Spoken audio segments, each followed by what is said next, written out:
All right, the Committee on Parole is called to order today. It's Thursday, March the 30th, 10:17 a.m. My name is Brendan Kelsey. I'll be chair along with Ms. Michelle Renatza, Mr. Alvin Roche, staff and support seat at DOC headquarters in Baton Rouge. Our remote location is Madison Parish Prison with staff and support. Please introduce yourself there. Staff and support. My name is Ronald Jr Jr. Yeah, I need the staff support to introduce themselves. Okay, so I'm sorry. Warden Jared Brooks. Okay, Warden Brooks, thank you. All right. Now we're ready for our first case. Please introduce yourself, state your name and DOC number for the record. Yes, my name is Ronald Jr Jr. DOC number 294165. All right, you heard the introductions. We're here for a parole revocation hearing. We'll ask you some rule violations. You'll plead guilty, not guilty, guilty with a statement, or not guilty with a statement. We'll ask you questions. You can respond. At the end, you can make a statement. You understand the process? Yes. All right, Ronald Johnwell Jr., DOC number 294165. Do you have a parole revocation questionnaire in front of you? Oh, I just have a notice of preliminary hearing waiver. You don't have it. Okay, we're going to put it on the screen. You see that parole revocation questionnaire? Yes. Is that your signature at the bottom? Oh, yes. Can you read and write? Yes, I can. All right, Ronald Johnwell Jr., DOC number 294165. Rule number 4. On 9/27/2022, you were arrested by the Madison Parish Sheriff's Office for battery of a dating partner, unauthorized entry of inhabited dwelling, and simple criminal damage to property.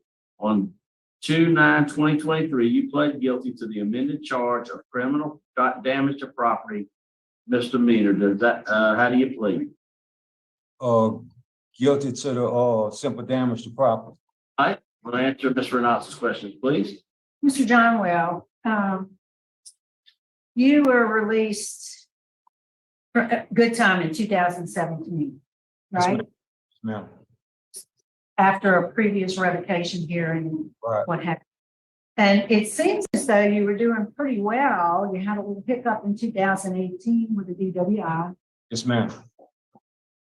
but otherwise you were reporting and paying. And now we have this incident. What happened?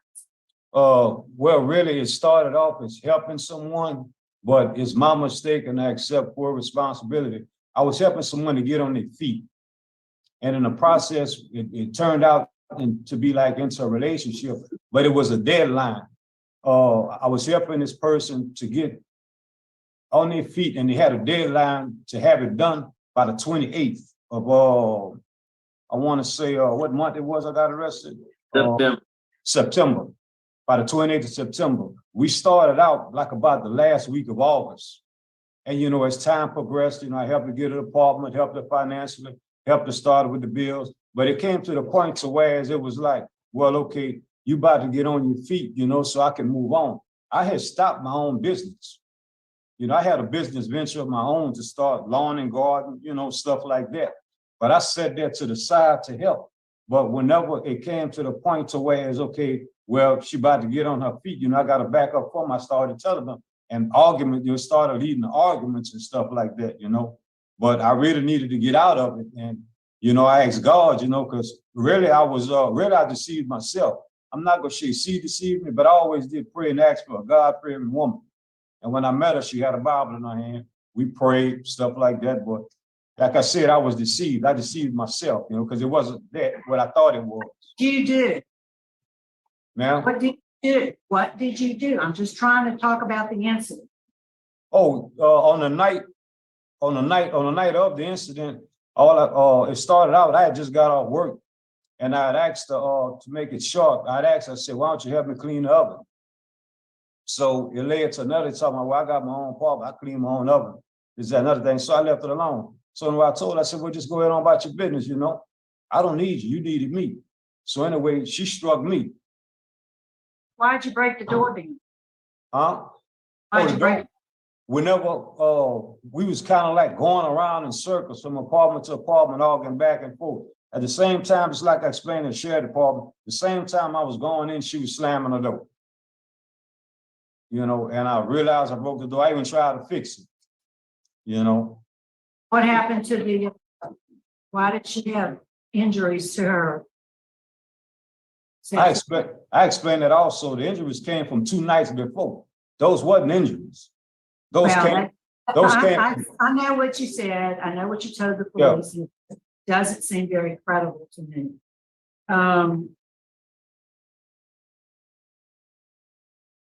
What's your relationship with Miss Angel Boyce now? Oh, I haven't spoke to her since the incident. Never tried to contact or anything. I respected the decision of whenever arrested. To me, it was good, you know, because, like I always did, pray for, if something ain't from me, you ask the Lord to take it from me. Whenever that incident happened, I took it as a sign of that. I never tried to contact her, anything. I just left it alone. Thank you. I have another question. All right, would you like to make a statement on your behalf? Yes, as I was saying, as was mentioned earlier, I'm very productive. I myself, people can tell you I'm a very asset, to the community. I help people as much as I can. And, I do many things that I have to do. And, like I said, I'm not the sharpest tool in the kitchen or whatever. But even 2 weeks prior to my arrest, I paid for an assessment to get back into Delta recovery. Just because, at times, I have a lot of moments where, I'm by myself or whatever, I need somebody to talk to. But I paid my $100 assessment fee 2 weeks prior to the incident on my own, to go back in Delta recovery. And I said to myself, to kind of smooth out some rough edges. To me, I don't have any problems. I just affiliate with the wrong people. But I said to myself, I have a behavioral clinic that is right across the street from the apartment that I live in. And again, on my own, which has never been tried before. Nobody never said, well, look, why don't you do this? Why don't you do this? On my own, I said to myself, well, I'm going to try this behavioral clinic just for an evaluation, just to see if anything, that I'm missing or whatever.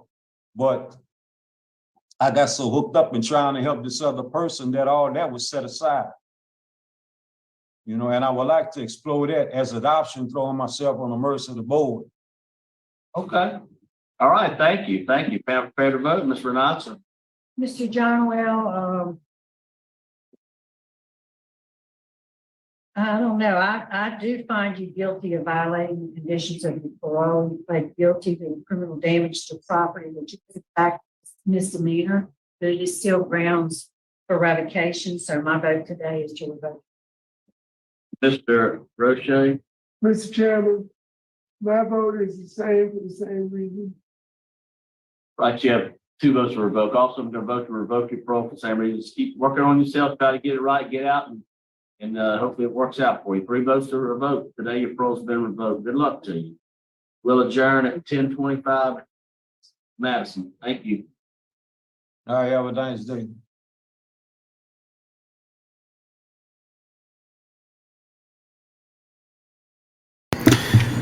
It's like in his mind. All right, have a nice day.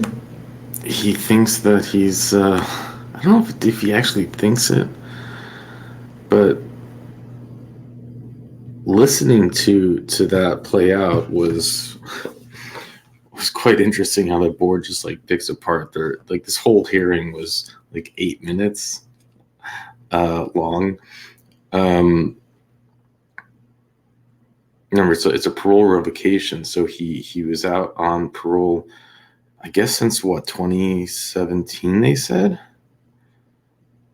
He got out in good time. Then he got a DUI in 2018. Not great. I'd assume he'd just get sent back for that, but he didn't. And other than that, he was okay. I don't know what he was originally in for and how much longer his sentence will be. Maybe I can do a quick Google search, but it was, he's like, I had my own business I set up. I had a full business, but I was here to help her. So I set that aside because I was there to help her. When I met her, she had a Bible in her hand, and we prayed. We did a prayer together, and I even went to a clinic and I paid $100 because I'm not, I wanted to see if I'm okay, but I didn't go because I was helping her. And it's like, dude, do you realize how you sound? But he doesn't. It's like he actually is blaming her, the victim, for his problems. And that's his strategy.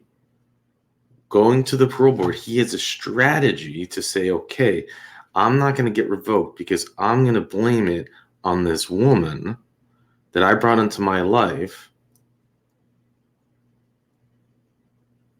I was helping her. I mean, yeah, he said it himself, so we'll quote him, like, not the sharpest tool in the kitchen, which I've heard sharpest tool in the shed. The kitchen's a new one to me, but it makes sense. Maybe it's a Louisiana thing too.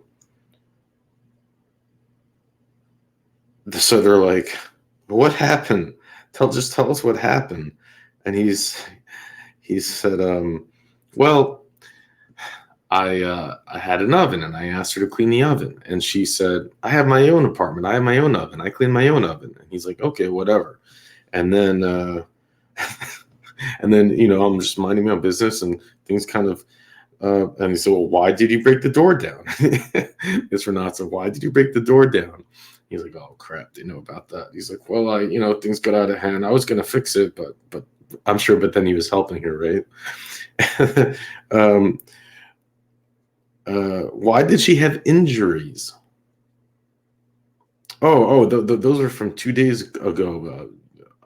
Probably when I was busy helping her. I mean, I just threw that in. I'm being facetious now, but it's like, come on, dude.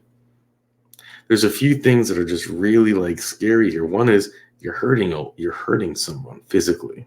Like, do you realize that? Your freedom is on the line. You have everything to lose, and you can't help yourself but to put your hands on another woman. That's just, you know what? Shame, shame, shame on you.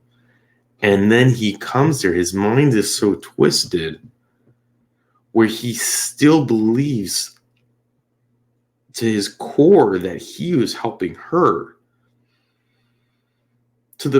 so much to the point that he actually uses it as a defense to the parole board so he doesn't get revoked. Think about that. That's like, it's like the world is upside down, not to have the insight. Whew.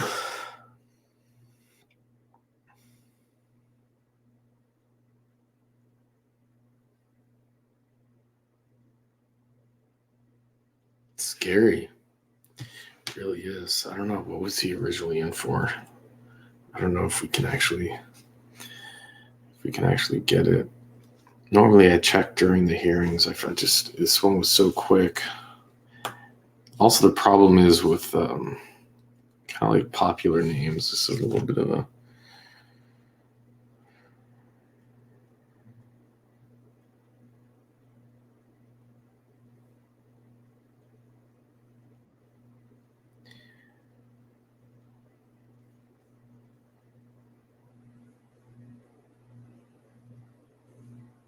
I don't know if this is him. There's something about burglaring a dollar store. I don't know if this is him.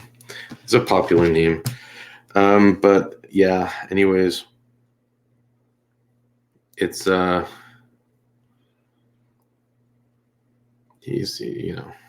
is what it is.